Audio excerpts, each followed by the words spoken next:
पोळी भाजी बनवून कंटाळा आलेला असेल त्यासाठी फटाफट तयार होणारा हा सोयाबीन पुलाव नक्कीच करून बघा. चांगला ऑप्शन आहे. सोयाबीन मी छोटे घेतले, तुम्ही मोठेही घेऊ शकता. पाण्यामध्ये भिजत ठेवायचे आहेत.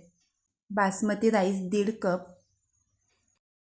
तांदूळ क्लीन करून 2-3 पाण्यामध्ये धुवून तांदूळ फुगून घेतल्याने सुटसुटीत आणि पटकनही शिजतो. भाजीची कटिंग होतपर्यंत तांदूळ तिथपर्यंत फुगतात. सोयाबीन फुगवण्यासाठी जो पाणी घेतलेला असतो तो स्क्वीज करून 2-3 पाण्यामध्ये धुवून घ्यायचे आहेत. काही डस्ट असेल नाही तर पावडर असेल ते निघून जाते.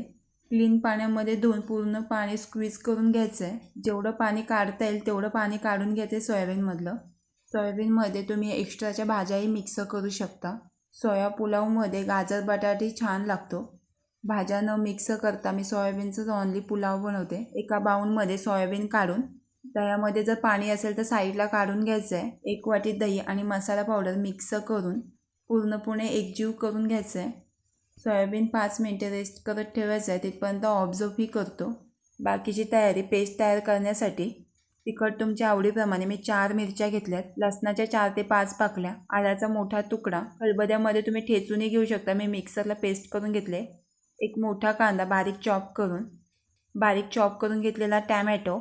खडे मसाले, मिरी, त्रिफला, लवंग, दालचिनी, स्टारफूल, तेजपत्ता, तेल, खडे मसाले, जिरा, बारीक चॉप केलेला कांदा. तेलावर चांगला मारून घ्यायचा आहे. कांदा सॉते करून घ्यायचा आहे. चॉप केलेला टॅमॅटो. बिर्याणीमध्ये नाही तर पुलावमध्ये पुदिना टाकायला विसरू नका, त्याने चव छान येते.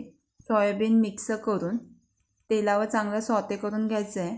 जेवढं तेलावर सॉते करून घ्याल तेवढी चव इन्हेन्स होते. आला लसूण मिरचीची पेस्ट मिक्स करून सॉते करून तिखट मसाला, रेड चिली पावडर, हळद थोडीच, भाजलेला जिरा पावडर, धना पावडर आणि गरम मसाला मिक्स करून मसाल्यांचे कच्चेपणा रिमूव्ह करून घ्यायचं आहे. शिजवून घ्यायचं आहे. गॅसची फ्लेम मिडियमवर ठेवून सॉते करून घ्यायचं नाही तर करपेल.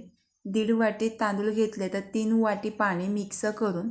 पाण्याचं प्रमाण जर जास्त घेतला तर भात सुटसुटीत नाही होणार, गिद्दा होईल पुलाव. पाण्याचं जर तुम्हाला प्रमाण जर मिळत नसेल तर तुम्ही वाफेनेही भात शिजवू शकता, पण जास्त पाणी ओतू नका. तांदूळही आपण फुगून घेतल्यामुळे पाण्याचं प्रमाण अचूक घ्या.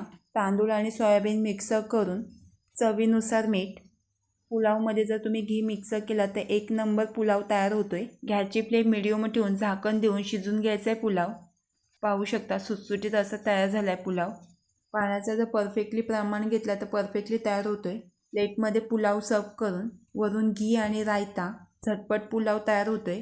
सबस्क्राईब, लाईक, शेअर करायला विसरू नका आणि खायला आणि बनवायला विसरू नका.